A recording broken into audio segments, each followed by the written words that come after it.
கொடநாடு வழக்கு முடிந்தது. மிக முக்கியமான ஒரு தகவல் ஒன்றை பார்க்க போகிறோம் நண்பர்களே. தகவலை பார்ப்பதற்கு முன்பு நம்முடைய சேனலுக்கு நீங்க கட்டாயமா பாத்தீங்கன்னா புதிய பார்வையாளர்களா இருப்பதற்கான வாய்ப்புகளும் சாத்தியக்கூறுகளும் இருந்தீங்க அப்படின்னா மறக்காம நம்முடைய சேனலை சப்ஸ்கிரைப் செய்து கொள்ளுமாறு கேட்டுக்கொள்ளப்படுகிறது நண்பர்களே.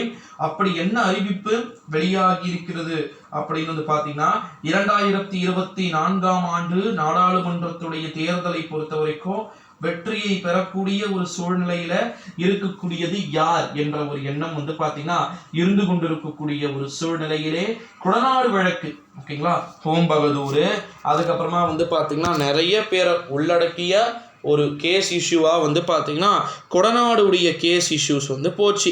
சரி, ஓகே, அப்பேற்பட்ட கொடநாடுக்கு தீர்ப்பே இன்னும் கிடைக்கலையே ப்ரோ அப்படின்னு சொல்லிட்டு நீங்கள் கேட்டீங்க அப்படின்னா அதில் பல்வேறு விதமான மாற்றங்கள் அப்படின்றது நடந்து கொண்டு இருக்கிறதை நம்மளால் ஓரளவு வியூகிக்க முடிகிறது நண்பர்களே. இந்த ஒரு சூழ்நிலையில தான் நம்முடைய தமிழ்நாட்டை பொறுத்த வரைக்கும் கொடநாட்டில் பல்வேறு விதமான அறிவிப்புகளும் பல்வேறு விதமான தகவல்கள் என்பதும் காற்றில் பறக்க விடப்பட்டு இருக்கிறது அப்படின்னு சொல்லலாம். உண்மையை தான் கூறுகிறேன் நண்பர்களே. கொடநாடுடைய வழக்கு தமிழ்நாட்டின் முதலமைச்சர் என்னதான் செய்து கொண்டிருக்கிறார் என்று தெரியவில்லை. 100% பார்த்தீங்கன்னா உண்மையைத்தான் சொல்ல வேண்டும் நண்பர்களே. என்னதான் செய்து கொண்டிருக்கிறது திமுக என்றே ஒரு தெரியாத ஒரு நிலைமைதான் சென்று கொண்டிருப்பதாகவே நான் நினைக்கிறேன். காரணம் என்ன அப்படின்னு பார்த்தீங்கன்னா கொடநாடுடைய கேஸுடைய இஷ்யூஸ் எல்லாமே எந்த மாதிரியான ஒரு நிலையில் இருக்கிறது, எந்த மாதிரியான ஒரு ஸ்டெபிலிட்டியை நோக்கி நகர்ந்து கொண்டிருக்கிறது அப்படின்னு சொல்லிட்டு இப்போ வரைக்கும் யாருக்குன்னா உண்மை நிலவரம் தெரிஞ்சிச்சா அப்படின்னு கேட்டிங்கன்னா கிடையவே கிடையாது அப்படின்னே சொல்லிடலாம் நண்பர்களே. இந்த ஒரு சூழ்நிலையிலே கொடநாடுடைய கேஸ் இஷ்யூஸ், ஓகேங்களா, ஏகப்பட்ட விதமான கேஸ் இஷ்யூஸ் பார்த்தீங்கன்னா போயிட்டுருக்கு. ஸோ இன்னமும் எடப்பாடி பழனிசாமி ஜாலியாக வெளியே முகத்தை காட்டிக்கொண்டு தான் இருக்கிறார். அவருக்கு இன்றளவு வரைக்கும் ஏதேனும் நடந்ததா என்று கேட்டீர்கள் என்றால் ஒன்றுமே நடக்கவில்லை. அவர் ஒருபுறம் ஜாலியாக ஊர் சுற்றும் பறவையாக சுற்றி கொண்டு தான் இருக்கிறார், ஓகேங்களா.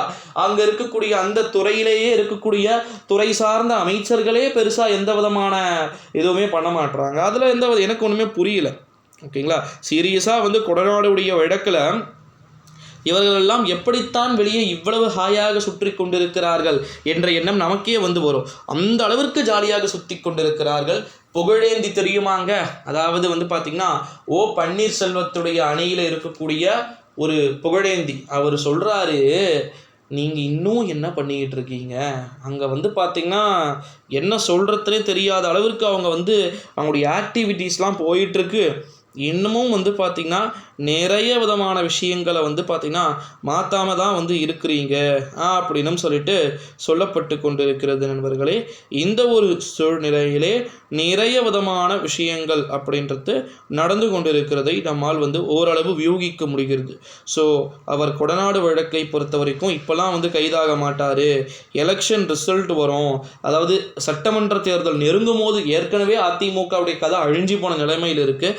அதை இன்னமும் அழிஞ்சு டோட்டலாக முடிக்கணும் அப்படின்ற ஒரு சூழல்லையே இருக்கிறாங்க.